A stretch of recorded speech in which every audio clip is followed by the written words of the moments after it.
Bom dia. Bom dia. Da nossa última reunião de pauta até hoje, foram mais de 4.000 mortes no Brasil de Covid-19. É o epicentro mundial da doença, do país. Conseguiu, né? Depois de tanto esforço do Bolsonaro, conseguiu. O que há mais a dizer, né? Você não tem uma política única, os estados, cada um faz o que acha melhor, as pessoas continuam transitando entre os estados, não tem esse queretino aí, né? É Você uma vê. pena. Você vê, a Acho gente entrou em quarentena aqui em São Paulo, mais ou menos quando os franceses entraram em lockdown, né? Confinamento. Eles estão saindo hoje e a gente não tem ideia de quando vai sair, se é que vai sair um dia. Porque a verdade é que não existe quarentena como deve ser no Brasil. Tá essa conversa mole aí, principalmente nas redes sociais, o Bolsonaro inventando como se todos estivéssemos sendo presos, açoitados no meio da rua se desobedecêssemos a quarentena ou confinamento, papo furado. Né? Aqui em São Paulo houve o mais baixo índice de isolamento para um sábado, se eu não me engano. Neste último sábado foi 46%, ou seja, 54% da população do estado de São Paulo estava na rua. Né? Isso é quarentena? Isso é isolamento? Porcaria nenhuma. As imagens que você vê pela TV da periferia de São Luís, no Maranhão, que o Bolsonaro diz que parece Venezuela, é uma piada, as pessoas estão vivendo a vida normalmente. Eu acho ótimo viver normalmente, adoraria poder viver normalmente. Só que é o seguinte, tem um bichinho aí que está matando as pessoas e que não tem coloração política. Né? Então, assim, quem está... na verdade, o direito, vamos colocar as coisas como elas devem ser. O direito que está sendo ferido é o direito de quem? Obedecendo a norma, né? Obedecendo a decretos de governadores, prefeitos, do Diabo 4, e as recomendações médicas, e fazendo como todo mundo está fazendo, né? Essa pessoa, esses cidadãos, estão tendo seus direitos feridos por quem sai à rua, é o contrário. Por quê? Porque você fica numa situação absolutamente cretina, idiota, né? De você estar fazendo a coisa certa e metade da população, ou mais da metade, está fazendo a coisa errada. Quem está ferindo o direito de quem? Essa que é a verdade. E não só isso, estão impedindo, inclusive, a reabertura e a retomada da economia. Quer dizer, como efeito colateral, por incrível que pareça, já que toda a retórica bolsonarista é a de retomar a economia e o emprego, eles estão produzindo um dano que vai se estender por mais tempo do que se o Brasil tivesse feito a coisa certa. Mas é porque nós em outros lugares, é o que nós dissemos desde o começo. Isso é um atentado contra a vida das pessoas que estão morrendo por Covid-19, mas também as outras pessoas que não podem ir ao hospital fazer uma outra operação, alguém que tem um acidente não pode ser atendido, uma cirurgia desmarcada, um caos no sistema sanitário. A gente explicou desde o começo, desde o primeiro dia. A grande questão é o colapso do sistema sanitário. Não pode ocorrer. Vão se acumular pilhas e pilhas e pilhas. A questão da economia, que também a gente repete, mas porque é óbvia, é exatamente essa. A economia demorará ainda mais para ser retomada, né? Os seus motores demorarão ainda mais para começar a funcionar, porque não há política única e tem um monte de gente sabotando o isolamento, seja oficialmente, seja no cotidiano. Então, assim... E com um detalhe, né? Quanto mais tempo demora, menos possibilidade ela tem de ser retomada a economia. Porque algumas empresas que poderiam retomar as atividades vão fechar necessariamente, porque vão falir no meio tempo. Então, se empresas que podiam aguentar 2 meses, 3 meses, e tinham capital de giro para se manter, agora começam a ficar realmente asfixiadas, e isso vai se estender por muito mais tempo, a gente sabe disso. A consequência vai ser dramática em todas as esferas. E você tem um outro aspecto que é importante, porque está se falando muito, né? É que já é difícil, tendo uma política única responsável, né, para combater essa pandemia, já é difícil você evitar que as pessoas, mesmo assim, tenham medo de voltar a ter uma vida razoavelmente normal, ou seja, a retomar Claro. as suas funções, né, a sair, a consumir. Né? Agora, você imagina num país em que não há política alguma responsável, você só tem cretino batendo cabeça, falando besteira, bobagem, imbecilidades. Né? Do ponto de vista psicológico, se o cidadão vai se sentir seguro, se ouvir de mais seguro, se um governo disser, não, agora tudo bem, vamos sair, retomar, assim, assado, patati, patatá, não vai. Entendeu? Isso também tem um efeito econômico. Claro, claro. Complicado. Mas até, digamos assim, até internacionalmente, o país vai ficar estigmatizado, porque claro. Em todos os jornais do mundo falam sobre esse monstro que ocupou a presidência da República e está mandando as pessoas para o matadouro. É uma coisa tão inacreditável que ninguém consegue explicar, compreender. Porque até outro dia ele era um macaquinho do Trump, imitava o Trump em tudo. Agora ele entrou numa linha de desvario completo e já não obedece nenhuma lógica, né? Nem mesmo essa, mimética. A gente está num estado extremamente grave, porque não há uma saída rápida para isso. Haveria, mas não parece ter muita gente disposta a trocar o governo. O nosso sistema é engessado. Num momento de emergência, não permite que se encontre uma solução política, pelo menos. Não há solução. Não há solução. No Brasil não existe nenhuma. Não há solução. Assim, nós temos que contar... A solução é o cemitério. Não. Mas assim, não, a questão a gente está realmente no impasse, ou seja, no momento em que, depois de 2 meses de quarentena aqui em São Paulo, quarentena, né? Quarentena põe aspas nisso, que todo mundo poderia já estar começando a sair, né? Se tivéssemos tomado medidas mais fortes, mais compreensíveis, né? Que tivéssemos um discurso único. Não, 2 meses depois, a gente está vendo o número de mortes subir, quando os outros estão vendo descer, né? E agora começa a se falar em lockdown, e alguns estados fazem lockdown, mas que é um lockdown, é um lockdown, né? Estou vendo, é um lockdown, não é um lockdown, que é ridículo, francamente ridículo.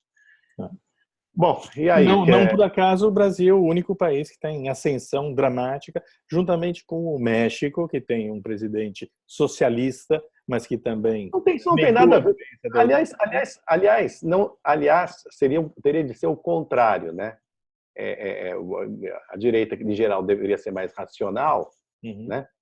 Está sendo aqui absolutamente irracional. Porque aqui não se trata de direita ou esquerda. Se trata de loucura ou não loucura, de psicopatia ou não psicopatia, né? Aliás, eu acho, na boa, depois de olhar a série histórica de presidentes da República do Brasil, eu estou falando sério, eu acho que todo candidato a presidente da República devia passar pelo teste de Rorschach, para dizer o mínimo, para definir a personalidade, você entendeu? Porque esse que está aí, esse aí vai ser... Aquela mancha lá, imagina? É o teste das manchas, para quem não sabe. É inacreditável, é impressionante. É um troço... Fora a história do churrasco, né? Quer dizer, ia fazer sim o churrasco, depois começou a fazer piada com o churrasco, depois fake news. Agora, piada não foi com o churrasco, a piada foi com os mais de 10 mil mortos brasileiros, entendeu? É inacreditável. Isso ninguém pode fazer piada. Não, eu posso fazer piada.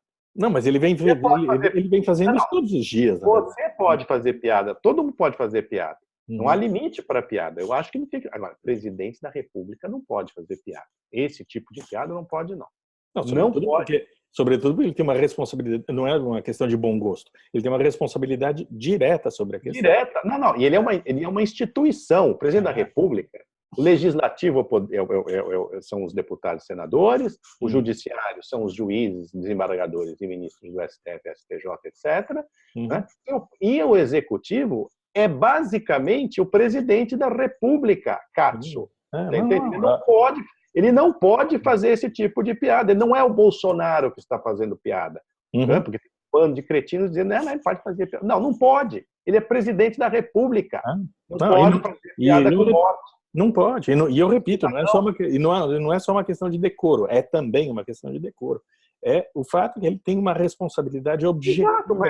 Então, e quando ele faz a piada minimizando o potencial destrutivo, mortal do vírus, ele leva a gente para as ruas e acelera a difusão, o contágio dessa doença. O mundo inteiro está tentando retardar o contágio até que surja uma vacina ou uma cura.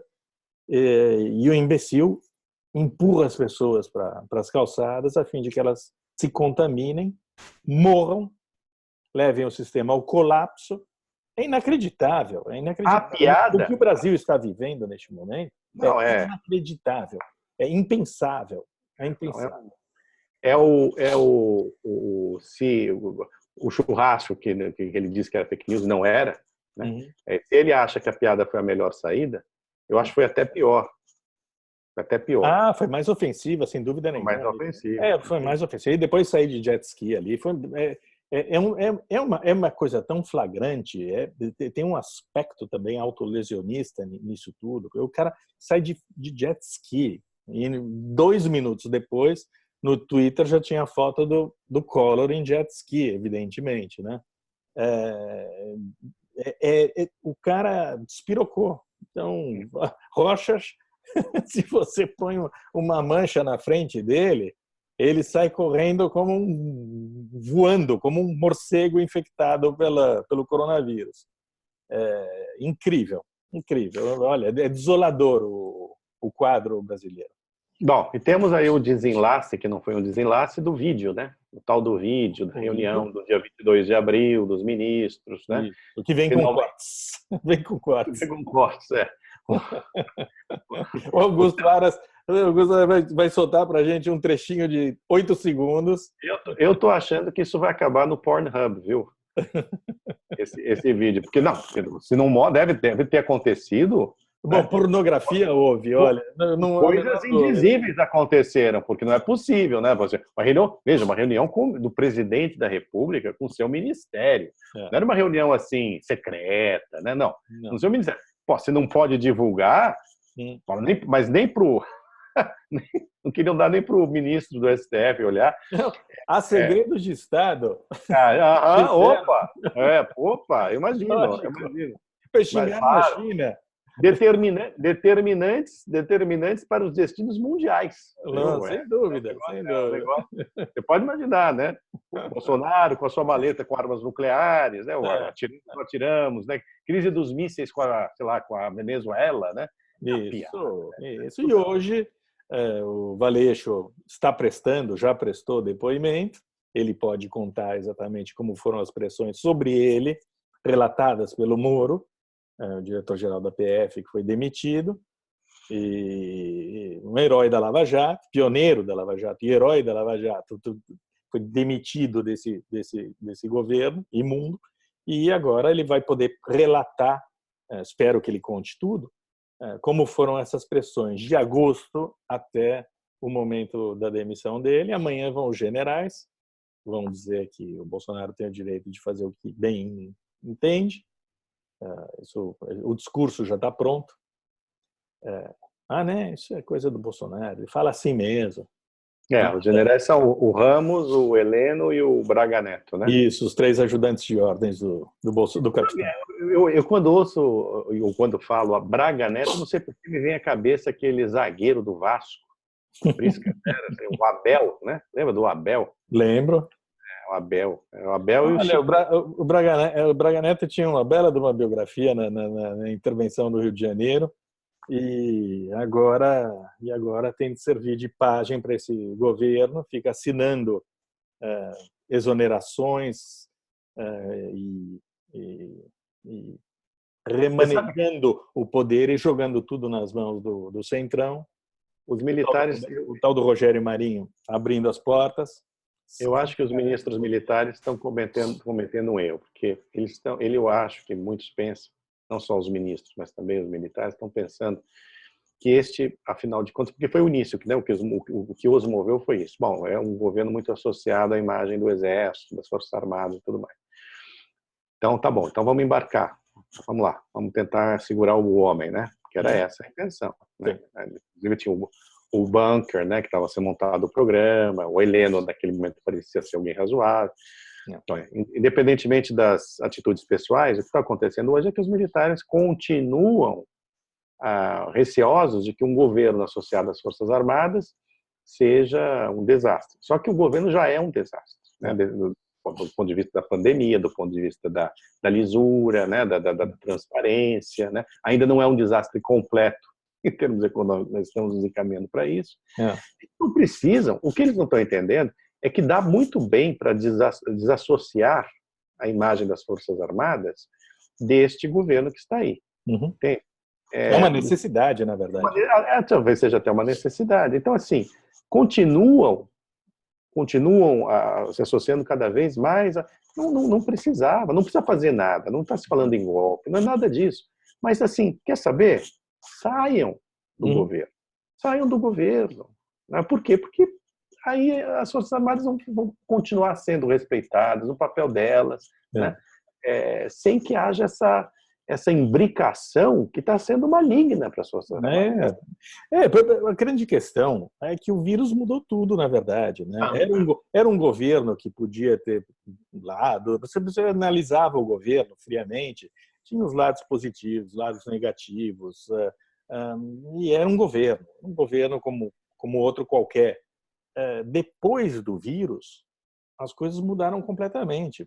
Isso daí é um governo aloprado, indecente, com um discurso absolutamente intragável, intolerável, que tem de ser repudiado e rejeitado por qualquer pessoa que tenha um mínimo de bom senso, um mínimo de humanidade, que pensa no futuro das pessoas, do Brasil, sei lá eu. Não dá. Ele ultrapassou um limite. Mas a questão pandêmica, que é determinada, mas também tem uma outra, que é a questão policial. Com a demissão do Moro. A demissão do Moro também foi uma virada, um ponto de não retorno. Mas as coisas estão ligadas. Quer dizer, o desespero do Bolsonaro com a economia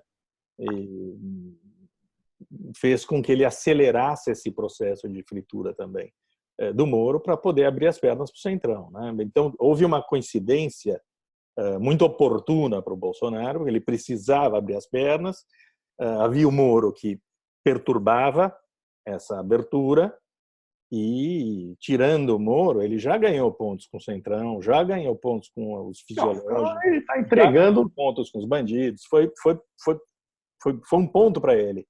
Ele está entregando setores importantíssimos do Ministério da Saúde. Inacreditável. Bom, mas não dá para deixar só na estrada, no departamento de estradas, essas coisas. Não, tem que entregar na área da saúde neste momento. A gente tem eleição em 2020. Os caras vão usar o dinheiro. Usar o dinheiro para entregar ambulância, entregar umas migalhas. Graças à epidemia, os caras vão chegar nessas pequenas cidades do interior, destruídas pela pandemia, e vão entregar umas migalhas em troca de voto. Saúde, neste momento, é o filão de ouro, né? Porque... Agora, teve também, quer dizer, verdade seja dita, você também tem, da parte de alguns governadores, né? Eles contribuíram também para esse estado de coisas, mesmo tomando as medidas certas. Então, por exemplo, naquela reunião que o Bolsonaro tinha falado umas besteiras, e o Dória, para aparecer bem na fita, filmando, inclusive, o que ele falou lá, em teleconferência com o Bolsonaro, né? Faz um ataque ao Bolsonaro frontal, obviamente ele não está apostando, né, na adoção de uma política única, numa conciliação que permitisse, né, que talvez a gente pudesse ter uma política realmente responsável. Não, partiu para o enfrentamento, para aparecer bem na fita. Lógico, é o trampolim ideal. Explorando isso politicamente, sim, só que não pensou, mais uma vez, não pensou nas consequências concretas disso no dia a dia das pessoas, no enfrentamento da pandemia e tudo mais. Você também tem essa guerra, né, entre o Bolsonaro e o sujeito lá do Maranhão, Flávio Dino, né, que também não é bom, né? Então, assim, você tem um maluco no Alvorada, você tem oportunistas nos diversos estados, e no Congresso. No Congresso, então, o Congresso, a única coisa que o Congresso fez neste momento, aliás, acho que é o outro ponto aqui para a gente conversar, foi aprovar o pacote de ajuda a estados e municípios, né, com aumento de salário, um reajuste para uma quantidade grande de categorias. Aí vai o Bolsonaro, aliás, o tal do Vitor Hugo, né, deixou claro que eles estavam derrubando o congelamento proposto pelo Paulo Guedes, aliás, acertado com o Paulo Guedes, a mando do Palácio do Planalto, a mando do presidente Jair Bolsonaro. Uhum.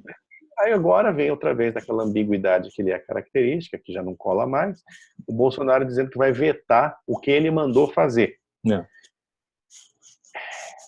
Depois, escuta, é inacreditável. Nossa, como é que eles querem que o mercado, o setor produtivo entenda alguma coisa?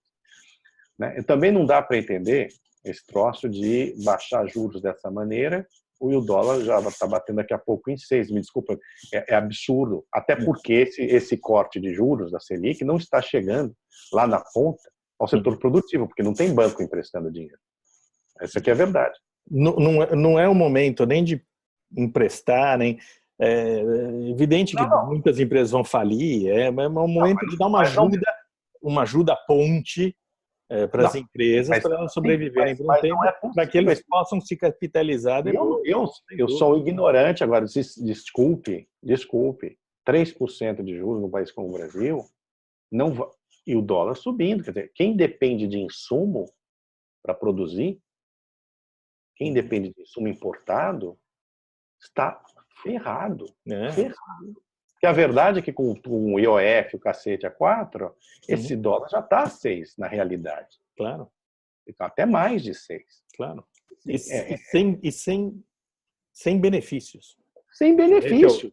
Não tem benefício. Não é que você está exportando mais, porque está tudo parado. Certo? Quem tem que importar se ferrou. Enfim, olha. A gente está num momento muito perigoso, muitíssimo perigoso. Eu não entendo o que vai sobrar disso tudo, né? Porque depois que passar essa pandemia, a gente vai olhar ao redor e vai estar, assim, Alemanha 1945, né? Cidades daquele estado destruídas. Eu não sei, não é uma questão de ser catastrofista, porque eu não sou. Agora a gente fica assistindo essa... Não, é uma situação muito grave mesmo, não é um delírio, é uma situação realmente muito grave em que o Brasil se meteu, com uma classe dirigente, sobretudo na presidência da República, muito incapaz, muito despreparada e com um discurso muito maluco. Essa é a questão mais preocupante. É uma loucura. Incompetência. É uma loucura.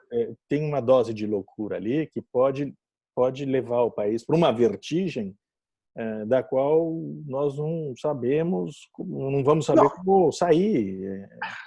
Outro dia, eu vendo na TV, acho que na Globo News, tinha um debate sobre isolamento social, reunindo o Mandetta, aquele malandro simpático, né, que a gente até brincou aqui, ele era tão simpático que a gente até acreditava nos números que ele fornecia naquelas coletivas. Mandetta, com todo o seu arsenal científico. O Osmar Terra, que fortalece essa besteira que os caras estão dizendo aí, que o isolamento não está adiantando nada, como se o isolamento fosse cura da doença, nunca foi vendido como cura da doença, certo? E para completar, você tinha o Humberto Costa. Aí você olha aquilo, você fala assim, realmente ferrou, né? Aí você lembra do ministro da Saúde, que é aquele pasmado, presidente da República. E ferrou ainda mais quando você se lembra que o Mandetta foi demitido, enxotado pelo Bolsonaro. Quer dizer, ele tinha um trunfo na mão, que era o malandro simpático, capaz de dar os números e de construir aquilo que você disse, um discurso único, que valia para todo o país, de uma falsa quarentena, o que for. Ele tinha um discurso e tinha o apoio e trabalhava com os governos de estado, com as prefeituras. O Bolsonaro tinha isso na mão. Ele estaria com 70% de popularidade neste momento.